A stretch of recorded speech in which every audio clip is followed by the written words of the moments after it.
You can't see it, but I did put the poster up. Hold on, can you? Right there. Tiny little corner of it.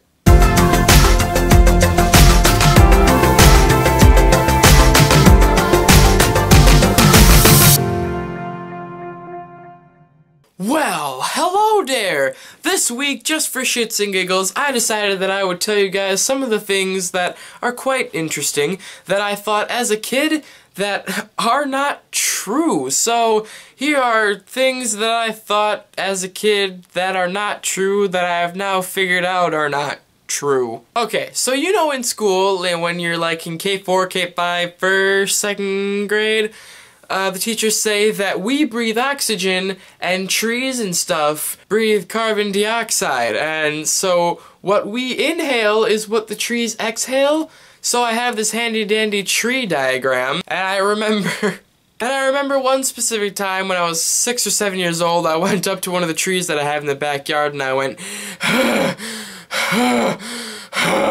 and I was exhaling on the tree because, oh dear, because as far as I knew, the trees breathed carbon dioxide, so I was like, I'm helping this tree. Thing 2 is kinda dumb. When I was in K5, and up until probably 2nd or 3rd grade, I used to think that Wisconsin, where I'm at, is just like an entire continent on its own. So, diagram time. I would draw globes, like the planet Earth, like this. This video is just full of diagrams. Okay, here's the Earth.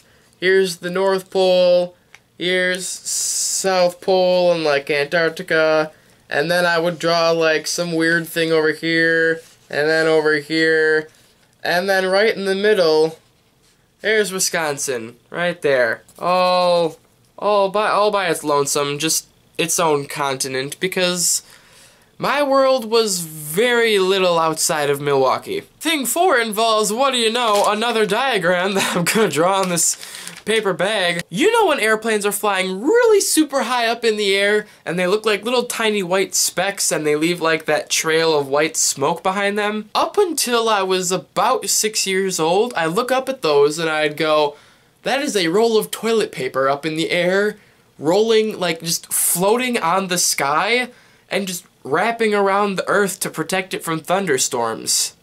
So these planes, yeah, okay, that little speck there is a plane, and it has like, you know, the smoke, just doo smoke, yeah.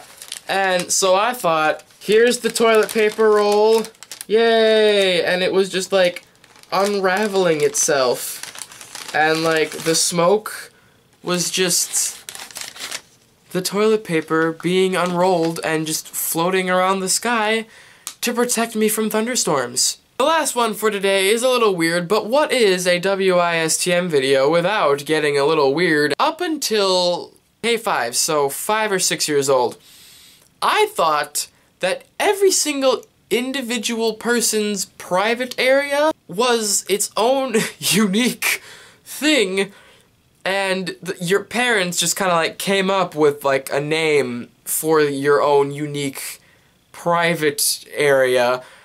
And so I'm like, oh wow, that's pretty cool. I wonder how they came up with, you know, the name penis. And the way I found out that this isn't true is because in K5, when we went on a bathroom break, you know, remember bathroom breaks? What a good time. This guy, like, I guess there was some kind of weird fold in his tighty whities, and he moved his shalala so it was poking out of this hole in his underwear. And he's like, oh, look. And I'm like, why is his the same as mine?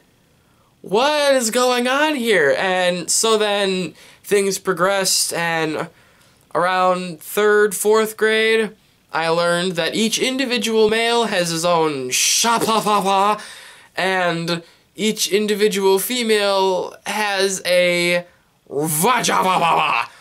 And there's no person that has anything different. So there you guys go. There's a little bit of my knowledge as a child.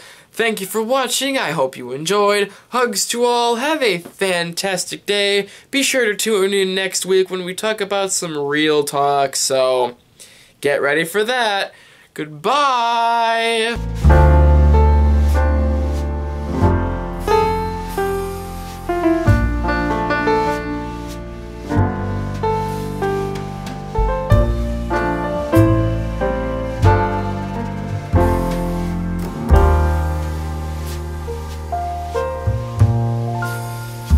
back there is, oh, over there,